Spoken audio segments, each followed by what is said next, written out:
አንቺ ማትረቢ እንዴት አባሽ ደፋር ብትሆኚ ነው ስልክሽን መኝታ ቤት ድረስ ለስለላ ያስቀመጥሽው?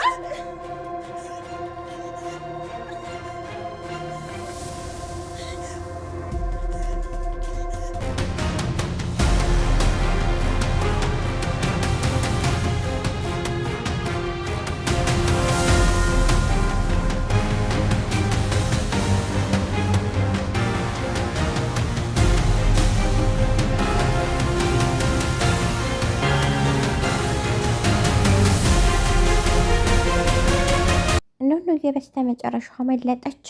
ከአጋቾች እጅ አልፋ አመለጠች። እህቷን መታ ባቀፈችባት ቅጽበት ነበር በደስታ የተዋጠችው። እህቷም በጣም አልቅሳ እያዟዟረች ማቀፍ ጀመረች። የመሲ ጓደኛ በስተመጨረሻ እትዬ የምትላት እውነቱን አወቀች። ስልኳን ከክላሷ በማስቀመጧ ምክንያት አነቀቻት። በስተመጨረሻ ምን አይነት ውሳኔ እንደምትወስንባት ባይታወቅም ነገር ግን ከባድ ነው። ሰላም ሰላም የቻናሌ ቤተሰቦች፣ ቻናሌን ላይክ ሰብስክራይብ በማድረግ ኢክሩ ሀብታሙ የሚለውን ቤተሰብ አድርጉኝ ውዶቼ። አሁን ላይ አዶናይ ሁሉንም ነገር ለመወጣትና ሁሉንም ነገር በራሱ መንገድ ለመሄድ ወስኖ ነበር። የአባቱን ቤት ሊሸጥና ኑኑን ሊያተርፋት ሁሉንም ነገር ወስኖ ነበር። ነገር ግን ከገጠር ወንድማመኩ መጥቶ እየገሰገሰ በመምጣት ነበር ወደ ሱቁ ሂዶ ትልቅ መረጃ ያገኘው።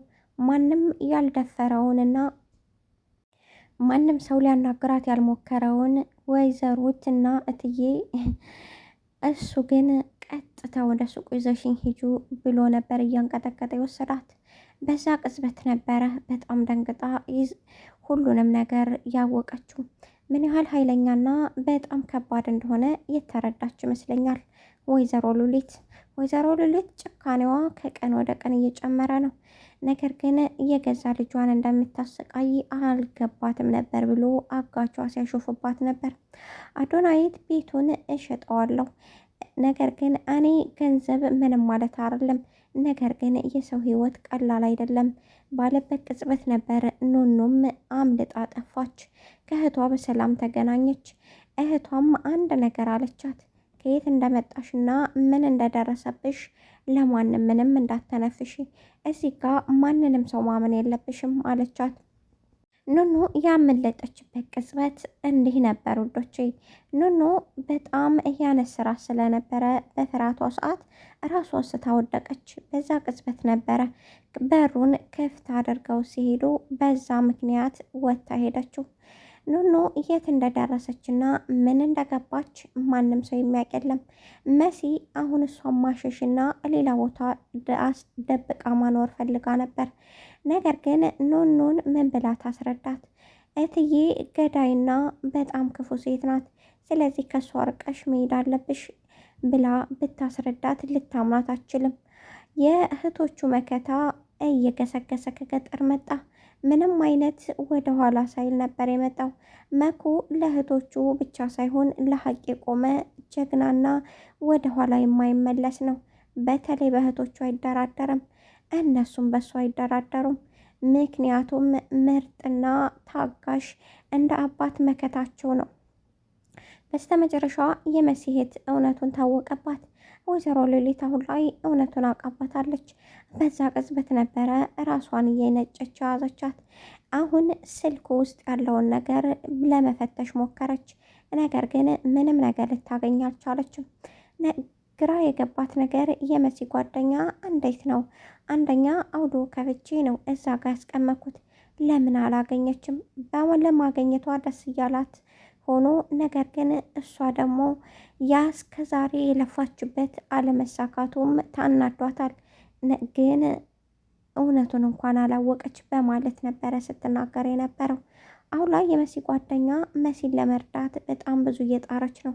ምክንያቱም መሲ አሁን እንደማታስታውስ ራሷን አድርጋ ስለነበረ አዶናይት ከኑኑ እልም ያለ ፍቅር ይዞታል። እጅግ ወደኋላ የማያስቀርና ደስ የሚል ፍቅር።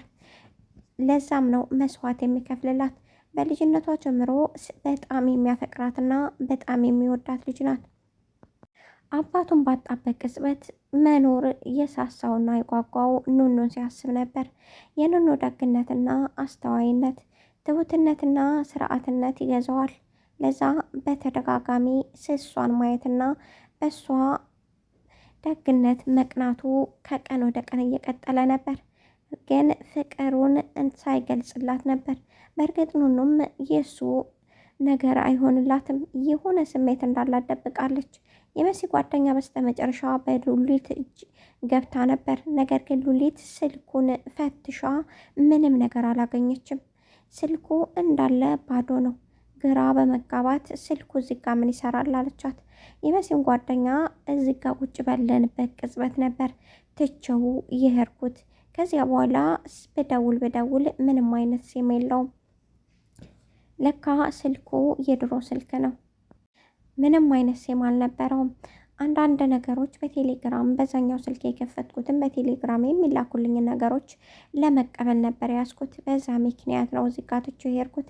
ለምን እንደዚህ እንደሆንሽ አልገባኝም ብላ አስቀየሰች። ምንድነው እንደዚህ የሚያስጨንቅሽ ወይም እንዲህ እንዳይታወቅብሽ የሚፈልገው ነገር አለ እንዴ? አልገባኝም። ሲቀጥል እኔ እዚህ ጋር ብዬ የምመጣው ልጅሽን ነው፣ አለመምጣት እችላለሁ አለች መሲ፣ የመሲ ጓደኛ።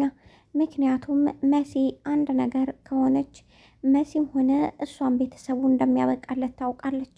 ለዛም ነው ምላሹን ፈጣሪ እርዳኝ፣ አንድም ነገር ሳታጎል እውነቱ እንዲወጣ አድርግ በማለት ስትማጸን የነበረው። ነገር ግን ቪዲዮው የማይሆን ቦታ ላይ ተደብቆ እንጂ አውዶውን ስላላገኘችው እንጂ ሁሉም ነገር እዛ ውስጥ ነበር። የሰሙትን ነገር ማመን አቃተው። አሁን ላይ የገዛ ልጇን እዚህ ቤት ውስጥ እየደጋገምሽ እየደወልሽ እንድትመጣ አድርጊያት የሚለውንም አውዶ በሰሙበት ቅጽበት በጣም ተደናገጡ። ለካ መልሳ የደወለችልኝና እንዲመጣ እያደረገችው እናቷ ባዘዘችባት መንገድ ነበር። ይቺ ሾይጧ ናት ብላ ተናደደች። መሲም ነግሬሽ ነበር እኮ ሴትዮዋ አደገኛና ጥንቁቅ ናት።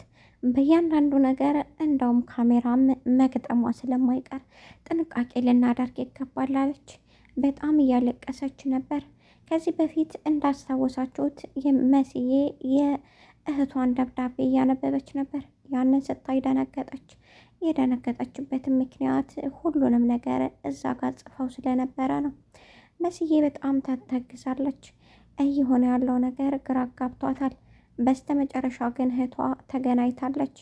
አሁን እህቷን ወደየት ማሸሽ እንዳለባት እዚህ ጋ እንዳትገላት ማሸሽ እንዳለባት ለራሷ ወሰነች። ታዲ ግን ይሄን ነገር ተይ ተረጋጊ በማለት አስረዳቻት።